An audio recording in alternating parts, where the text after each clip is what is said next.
Assalamualaikum warahmatullahi wabarakatuh.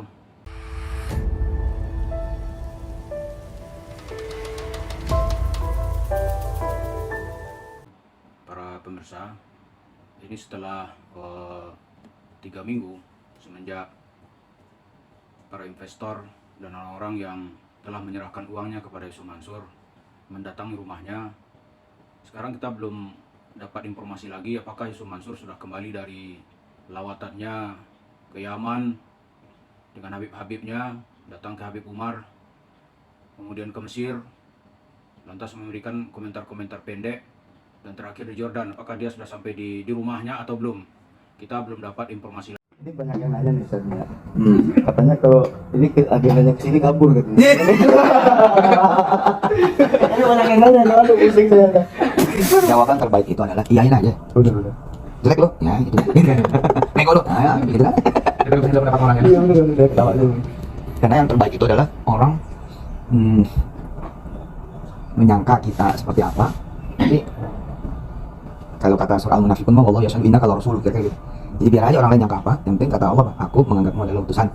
Tentu lastu ana rasul ya, bukan ya. Maksudnya ini menjadi uslub. Iya. Uslub itu. Maka dari sini, saya, yani ra'yu wal fikru min unas lau balik. Al-muhim Allah Jalla Jalaluhu. Kalau Allah udah bilang kita susah, nggak perlu repot. Kalau Allah udah bilang kita ini miskin, nggak perlu repot. Kalau Allah udah bilang kamu nih payah, kamu jatuh, itu perlu repot. Tapi kalau orang mah, hatta semua orang gitu kan, bukan semua orang al-an, laisa kullu unas al-an, lakin mundu zaman, awal zaman, ila akhir zaman, ijtama'u, wa ghadabu. Hasbunallahu wa ni'mal wakil, inna lillahi. Tapi yang penting memang kita koreksi diri. Iya. Ya, kenapa saya sampai sekarang masih seperti itu? Sampai digeruduk katanya ya. Iya, ada kaget ya macam-macamnya. Luar biasa gitu. Kenapa iya 30 orang, 40 orang? Kayaknya enggak juga. Bahwa kita adalah orang-orang ya yang selalu punya keinginan pastinya. Itu. Nah, kaitan nanti dengan salawat adalah kita orang justru menaruh harga paling tinggi terhadap salawat karena kita tidak akan berdoa kepada Allah Subhanahu wa taala kecuali itu. Lagi, kalau sudah tolong diinformasikan biar kita menentukan langkah berikutnya. Yang jelas tidak lagi seperti cara pengerudukan beberapa waktu lalu. Kemarin itu kita memberitahunya terlalu panjang waktunya. Jadi ya masuk angin gitu. Besok ini nggak begitu lagi. Kita akan menentukan cara yang ekstrim juga seperti yang diminta oleh Yusuf Mansur. Seperti yang kita lihat, tanggapan Yusuf Mansur ketika orang-orang menagih duitnya, meminta investasinya dikembalikan, dia tidak menjawab itu. Karena Yusuf Mansur memang tidak dalam posisi harus mengembalikannya.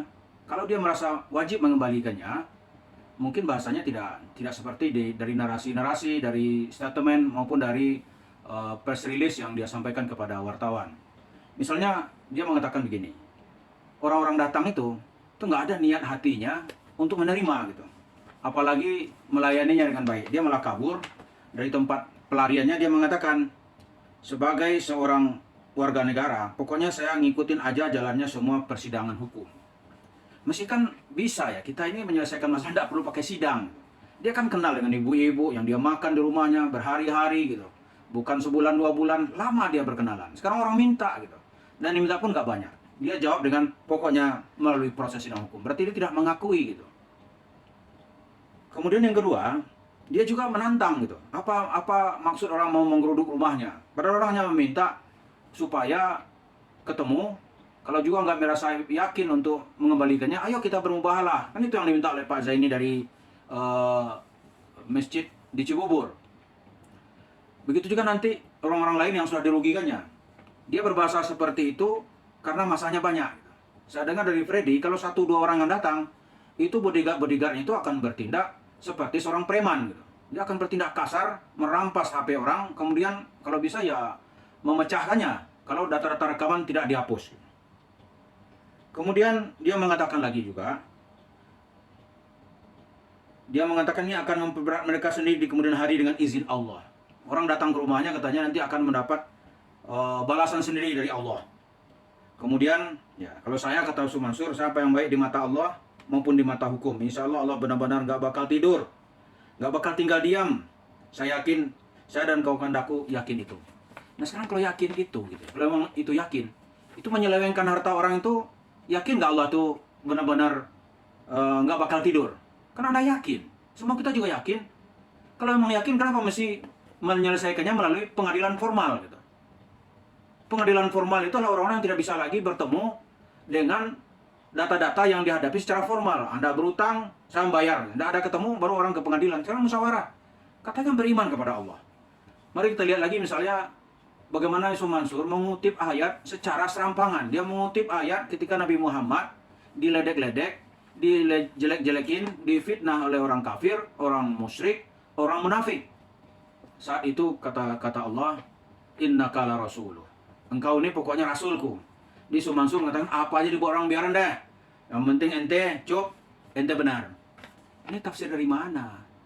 Kalau menafsirkan seperti itu, akan terjadi penyesatan di dalam menyampaikan ajaran Islam dalam bentuk kesesatan yang luar biasa. Saya ambil contoh. Misalnya seorang imam nih. Seorang imam di rakaat pertama dia baca qul ya ayyuhal kafirun. Qul ya ayyuhal kafirun. La a'budu ma ta'budun. Wa la antum 'abiduna ma a'bud. Wa la ana 'abidu ma 'abadtum. Wa la antum 'abiduna ma a'bud. Lakum dinukum waliyadin. Ayat itu kan maksudnya itu kan bantahan kepada orang kafir. Ya, orang kafir non muslim maksudnya di situ tuh. Tidak boleh dong seorang imam mengatakan maksudnya jemaah di belakang itu wahai orang kafir. Itu kan tafsir yang salah. Tafsir sesat lah kalau kita bilang.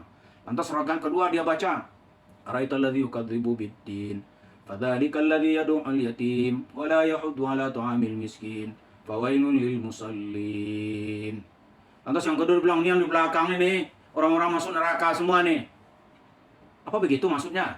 Kalau mengikuti ritme penafsiran Yusuf Mansur bisa seperti itu. Kemudian dia bilang, cup, ente benar dah. Itu juga salah. Kalau yakin kita benar, ya yakin aja. Tapi bilang, cup, ente benar. Kata Allah, Allah bilang, cup, ente jalan terus, ente benar. Mana ada Allah itu berbahasa seperti bahasa makhluk. Mana ada? Allah itu saja, segi akidah, harus diyakini, laisa kamitslihi syai'un. Wa huwas sami'ul basir. Tidak ada yang serupa dengan Allah. Tapi Allah itu maha mendengar. Sekarang Allah bicara gitu. Nggak ada kepada Nabi Muhammad aja. Tidak ada tuh dialog dua sisi itu. Nggak ada. Allah mengantarkan wahyu itu, dia perlu atau mengantarkan melalui malaikat Jibril. Kemudian memasukkan pemahamannya ke dalam hati Nabi Muhammad. Kemudian doa-doa Nabi Muhammad dijawab oleh Allah. Diijabah oleh Allah. Itu bukan Nabi Muhammad bertanya langsung dijawab. Memang nggak ada. Apalagi seperti Yusuf Mansur. Memang Yusuf Mansur Nabi. Nabi aja nggak begitu. Yang jelas-jelas Allah berbicara langsungnya dengan Nabi Musa. Itu nggak ada. Ini mohonlah ya, kita memahami agama ini ada niat kita juga untuk dakwah, menjelaskan Islam kepada orang yang sudah bertugas di medan dakwah. Tolong dijelaskan apa sih Islam yang rahmatan lil alamin. Jangan dijelaskan Islam laknatan lil alamin. Kalau yang diceritakan Yusuf Mansur ini menjadikan Islam itu laknatan lil alamin, menjadi laknat. Karena begitu orang mengikutinya orang tertipu. Karena orang begitu mengikutinya orang ditipu gitu. Orang mengikuti orang menyesal. Itu laknat gitu. Maunya kita itu begitu orang mengikuti orang senang. Begitu orang mendengarkannya orang tertarik. Orang gelisah menjadi tenang. Begitu, itu yang disebut dengan Islam sebagai agama rahmat. Dia bukan nantang-nantang, lantas dan sombong mengatakan Tuhan bicara sama saya. Dikutiplah ayat gitu. Kutipnya serampangan. Jadi kita minta ya kepada, katakanlah apa misalnya nih, para habib agar ikut meluruskannya. Ya. Jangan dibiarkan supaya Islam ini tidak menjadi fitnah. Menjadi fitnah lil akharin. Ini kepada teman-teman yang mengaku nih, yang telah mengangkat jubah sufi. Kan sufi jelas tujuannya juga kebenaran, mendekatkan diri kepada Allah. Tidak ada sufi itu membenarkan tindakan pencurian. Tidak ada sufi itu yang senang-senang. Weh, mari kita selesaikan dengan makan kambing bersama. Itu orang-orang menuntut dianggap tidak ada gitu. Kalau seperti ini, kita takut ini. Lama-lama orang nih, wah kalau semua 10 orang dianggap tidak ada, 30 orang tidak ada, 100 orang tidak ada. Nanti apa baru dianggap ada kalau jemaah itu emosi, lantas dicekik misalnya. Oh ternyata ada ya gitu. Apa begitu yang ekstrim? Seperti yang ditantang-tantang oleh Yusuf Mansur. Jadi kita menginginkan supaya bisalah diselesaikan dengan baik-baik. Nggak usah nantang ke pengadilan, nantang. Kasusnya 1000 kapan selesainya? Kita ada 1000 kasus kali ini. Satu kasus saja setahun nggak selesai. Itu kapan menyelesaikannya? Ini pernah saya tanya kepada pengacara Pak Davi. Pak Davi itu Patreon itu berapa lama menyelesaikannya? Waduh, lama sekali itu. Itu cerita umrah merdeka aja orang udah bayar 3,5 juta mulai tahun 2012 sampai sekarang belum berangkat. Alasan masyarakat, alasan Yusuf Mansur tidak memberangkatkan, Anda belum lunas. Masyarakat bilang kami mau lunasi masa mahal sekali. 35 juta umrah biasa, orang-orang 25 udah berangkat. Jadi nggak ketemu. Nanti begini nih ke pengadilan, kan bisa ketemu misalnya nih. Mulai tahun 2012 orang nabung, itu jumlahnya lebih daripada 6.000 orang. Coba bayangkan kalau 3 juta sekarang kali 6.000, itu lebih dari 20 miliar uang masyarakat gitu. Itu cerita lawyer atau advokat Pak Davi. Lain lagi cerita Zaini, berapa lama itu JBN? Waduh, Jabar Rahmah itu, berapa lama Pak Zaini? Waduh, persidangan nanti mula-mula katanya. Setelah dipanggil saksi-saksi, dilaporkan Sumanso nggak datang, orang yang tuduhkan nggak datang, KTP nggak pernah ada, dipanggil nggak selesai. Paling cepat ini kata Pak Zaini itu 6 bulan belum tentu. 6 bulan ini satu kasus. Itu baru berapa orang yang menggugat di grup Jabal JBN itu ada 250 orang. Berapa lama? Masih Sumanso ya nggak usah, udahlah kita selesaikan, nanti nggak usah segala sesuatu dibawa ke pengadilan. Kan bisa kita kenal orang-orangnya. Ini apa-apa ke pengadilan, apa ke pengadilan. Orang kampung kan nggak sanggup itu ke pengadilan. Memangnya antum yang duitnya nggak berseri gitu. Bisa ke pengadilan, bisa kemana-mana gitu. Bisa bayar sini, bayar sana. Tapi orang-orang yang dengan keringat dan darah dia mendapatkan uang. $1 demi $1 dia kumpulkan. Diserahkannya kepada Anda. Itu dilawan ke pengadilan. Dia mula-mula tuh nggak menyangka ini akan ke pengadilan. Sekarang dibawa ke pengadilan, dia datang nggak siap. Datanya nggak siap. Tapi nuraninya berbicara gitu. Kalau Anda bicara dengan nurani Anda akan mengatakan benar nih uangnya. Saya ambil dulu, saya embat dulu. Sekarang saya kembalikan. Selesai urusan. Itu yang dia minta nggak banyak-banyak seperti yang dia minta. Uang yang dia serahkan, kemudian dia ada kerahiman dikit lah gitu. Ini kerahiman nggak ada. Modal dasarnya nggak bisa kembali.